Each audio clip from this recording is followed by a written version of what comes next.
Olá, meus amigos, olá, minhas amigas. Antes de começar essa reflexão, quero pedir para você que, por favor, né, acesse o nosso blog www.avozdocerrado.com e se ainda não se inscreveu aí no canal, que por favor se inscreva, né? E curta também nossa página no Facebook. Eu vou colocar o link aí na descrição do vídeo. Bom, pensemos nas coisas concretas, que na verdade é o que realmente importa, né?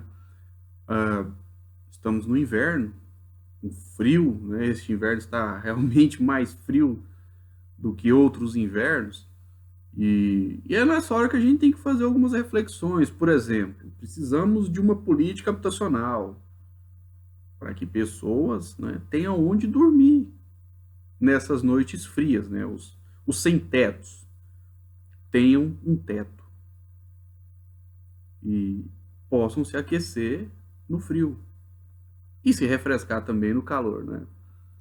É claro que vai ter as pessoas que vão dizer o seguinte: nossa, mas se quiser é só trabalhar. Não, mas o país tem mais de 3 milhões de desempregados, 5 milhões de desalentados, quase 30 milhões de pessoas aí sobrevivendo de bico. Então não é simples assim, não. Tem que ter uma política pública, até porque se for para a pessoa comprar uma casa, a maioria não vai dar conta de comprar, né? E a tristeza, né, que a gente vive hoje no país, ela é muito grande. Tão grande que na madrugada de sexta para sábado, três pessoas em situação de rua morreram. Quer dizer, não resistiram ao frio. Não resistiram ao frio. Num país rico, com uma extensão territorial de dimensões continentais, na maior cidade do país. Quando eu digo maior, estou dizendo do ponto de vista econômico, ou seja, a cidade mais rica. Lá em São Paulo, capital, 3 pessoas em situação de rua morreram porque não tiveram condições de se proteger do frio, o que é lamentável, muito lamentável. E assim, a gente vê parte da classe média, né, de forma hipócrita, logicamente, preocupada com a situação dos venezuelanos, por exemplo. Mas se esquece da situação de quem está sofrendo a poucos metros deles. A poucos metros. Quer dizer, o Brasil tem gente hoje aí que está buscando comida no lixo. E o pessoal preocupado com os venezuelanos. Tudo bem, a gente tem que ter solidariedade com todos os povos, é verdade. Mas por que não se preocupar também com os daqui? Bom, é porque não se preocupam nem com os de lá e nem com os daqui. Essa é a grande verdade. Esse sentimento supostamente humanitário aí é, na realidade, uma demagogia barata, que qualquer pessoa esperta identifica na hora que vê um sujeito aí de classe média revoltado, né? Contra o que acontece de ruim com miseráveis de outros países e que tapa os olhos em relação às coisas ruins que estão acontecendo com milhões de brasileiros aqui no Brasil. E, e assim, a situação é muito explosiva, é muito complicada, né? O, tá tudo tão estranho que no momento, por exemplo, em que o desemprego ele é destruidor no país, o Bolsonaro diz que as crianças deveriam trabalhar num país que os adultos não têm emprego, num país que os jovens não conseguem encontrar emprego. É lamentável, né, que a gente esteja vivendo isso, porque o atual governo, verdade seja dita, não apresenta uma solução, não apresenta uma saída para resolver os graves problemas do país.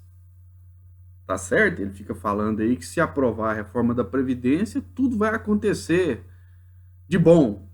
Mas foi o que eles disseram em relação à reforma trabalhista. Disseram, inclusive, que ia gerar 6 milhões de empregos. O resultado é que gerou foi mais de 2 milhões de desemprego e os empregados estão ficando cada vez mais precarizados. Disseram também que a PEC da morte iria resolver a situação das finanças públicas no Brasil. E o resultado é que nós estamos com um colapso financeiro do Estado brasileiro muito grande. Inclusive, quem defendeu a tal da PEC, né, no passado recente, agora já admite que errou, que defendeu de forma equivocada. É o mesmo que vai acontecer com essa reforma da Previdência. Só que o problema é que a desgraça virá daqui a muitos anos. Quando as pessoas que estão aí com dificuldade para encontrar emprego hoje vão buscar a aposentadoria no futuro, se essa reforma do jeito que eles apresentaram lá for aprovada. Quer dizer, nós estamos vivendo um momento difícil, terrível do país, e nós precisamos fazer esse debate de uma forma assim bem realista, né? Levando em consideração único e exclusivamente a situação concreta das coisas, ou seja, aquilo que diz respeito às condições de vida da população. Se a população tem emprego, se o emprego proporciona um salário que seja suficiente para ter uma boa qualidade de vida, se a pessoa tem condições de ter acesso a um médico quando está doente, se o preço da água e da energia está compatível com a renda das pessoas, dos trabalhadores. É isso. Coisas práticas, coisas concretas. Tudo que está fora disso é demagogia de pessoas espertalhonas que iludem pessoas que se permitem serem iludidas e se elegem e se reelegem, ou distraem parte da população enquanto aprovam medidas que vão desgraçar a vida de milhões de brasileiros e dar montanhas de dinheiro para minorias privilegiadas, né? Por isso é necessário que se discuta somente as questões materiais. E dentro do sistema capitalista, questões materiais representam tudo aquilo que o dinheiro pode comprar, né? Mas a situação de desemprego é grave e tem que ser discutida, tem que tentar achar uma saída, uma solução. Veja só, essa semana foi anunciado aí que a Duratex e a Nestlé vão fechar lá no Rio Grande do Sul e demitir 500 trabalhadores.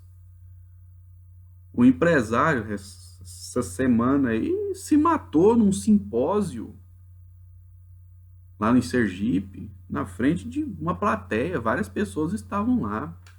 Quer dizer, esse empresário, a empresa dele, que entrou em situação de dificuldade, ele tinha 600 funcionários.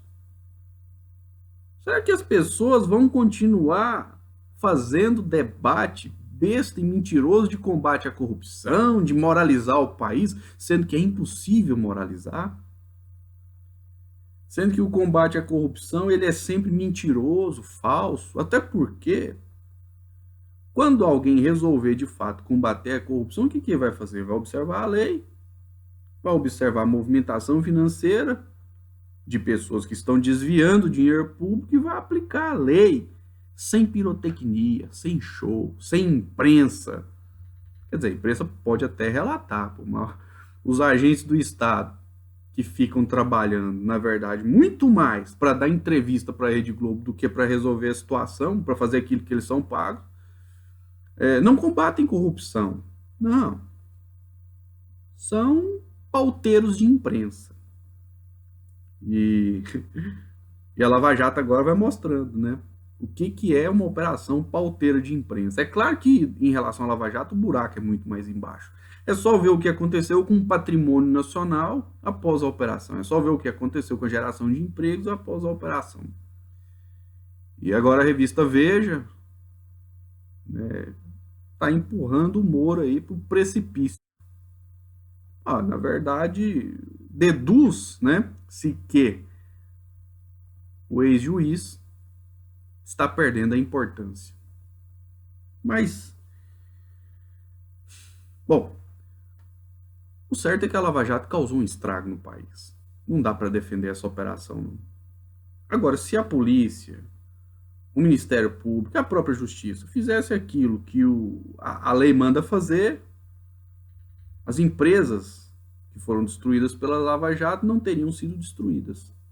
Bom, mas a destruição dessas empresas também não é uma coisa feita por acaso, não. O mercado internacional, as empresas internacionais vão tentar ocupar esses espaços, o espaço deixado, por exemplo, pela Odebrecht, né? Tá, mas vamos aqui voltar ao assunto relacionado à vida concreta, né? A consequência das inconsequências. Olha, segundo a pesquisa encomendada pela CNI, o brasileiro está menos confiante quanto ao emprego e ao endividamento, ou seja, a pessoa não sabe se vai encontrar emprego e não quer se endividar, o que logicamente diminui o consumo e aumenta o desemprego, que já está muito alto. E a insatisfação com a vida aumentou, ou seja, as condições de vida do povo, infelizmente, estão se deteriorando, e olha que nem os velhos são poupados, hein? Os dados do Serasa mostram, né, que de 2018, abril de 2018 a abril de 2019, o número de velhos que se endividaram e tiveram seus nomes, né, inseridos nos registros aí de devedores aumentou 45%. Eles estão se endividando porque a renda não é suficiente. E às vezes se endivida para ajudar um filho, um neto. Olha, na verdade, o problema do Brasil se resolverá a partir do momento que as pessoas passarem a ter emprego, né? E o atual governo tem que parar de ficar dando desculpas e fazer alguma coisa. Bom, uma coisa é ter que fazer, outra coisa é fazer. Ao que tudo indica, infelizmente não vai fazer. Não vai apresentar nada, vai ficar só acusando os outros, né? Acusando a esquerda, falando mal da esquerda, mas na hora de apresentar uma proposta concreta para resolver a situação, não apresenta. E as pessoas teriam que aprender também, né, com esse erro de ficar elegendo pessoas que prometem milagres. Nós vamos limpar o Brasil. Limpar o Brasil vai fazer o quê? Vai passar uma vassourinha, igual a vassoura do Jânio Quadros, quando ele se candidatou à presidência da República, lá, né? A vassourinha que ia varrer a corrupção. Nossa. E depois veio o Collor, né? Dizendo que ia caçar os marajás. Bom, os marajás continuam aí até hoje recebendo seus altos salários. E o povo desempregado, né? E assim, os jovens também estão sofrendo. O que é um grave problema, porque a juventude é que consegue, né, impulsionar as coisas. O país, o Brasil, deveria valorizar os jovens, mas 23% deles, com idade entre 15 a 29 anos, não estudam e nem trabalham. São os jovens nem. Situação grave, hein? 23%. Nós temos 11,3 milhões de analfabetos também. E o debate agora é esse, né? É a Damares lá com as loucuras dela, o desmatamento, né, da Amazônia aumentando e o Brasil passando vergonha no cenário internacional. E nenhuma solução concreta apontada para resolver este problema. Na verdade, as forças políticas que tiverem responsabilidade e vontade de fazer alguma coisa vão ter que explicar para a população o que é preciso fazer para que os trabalhadores desempregados encontrem emprego com renda suficiente, né, para terem uma vida digna e encontrar o caminho para melhorar a situação de infraestrutura, né, de acesso a médicos, a remédios, a escolas, a creches, né? É isso, no final das contas, o que de fato resolverá os problemas do país é recuperação do emprego e renda e melhoria na infraestrutura, ou seja, coisas concretas. Tudo que não é algo concreto é uma discussão besta, subjetiva, que não melhora a vida de ninguém. E a única coisa que interessa é apresentar uma proposta que não seja somente uma proposta, né? Que não seja somente um falatório, que, né, encontre o caminho da ação. Esse também é o grande desafio, né? Descobrir o que fazer para resolver o problema. Bom, uma coisa é certa. Uma das grandes dificuldades aí é convencer a tal da classe média que ela é classe média, que ela depende do trabalho para viver, e que se faltar o trabalho, ela vai cair numa situação de miséria também, junto com os miseráveis que hoje boa parte dessa classe média tanto despreza. Se não tiver emprego, se não tiver renda, uma hora a coisa começa a atingir também os setores médios. Bom, se um empresário chegou a uma situação, um empresário com 600 funcionários, chegou a uma situação desesperadora ao ponto de tirar a própria vida, o que dirá, né, o pessoal de classe média, quando tiver dificuldades para encontrar um emprego? Veja só, as empresas fechando, o pessoal vai trabalhar onde? Essa é a grande pergunta, né? O que fazer? O que fazer para se encontrar o caminho da geração do emprego e da renda e de melhorias, né, das condições de vida do povo? É isso. Esse é o grande desafio. E esse desafio só será vencido para atingir, logicamente, a maioria da população de forma coletiva. Não haverá salvador da pátria. Um sujeito, né, de pulso firme, forte, para resolver a situação. Não, não. É uma luta coletiva.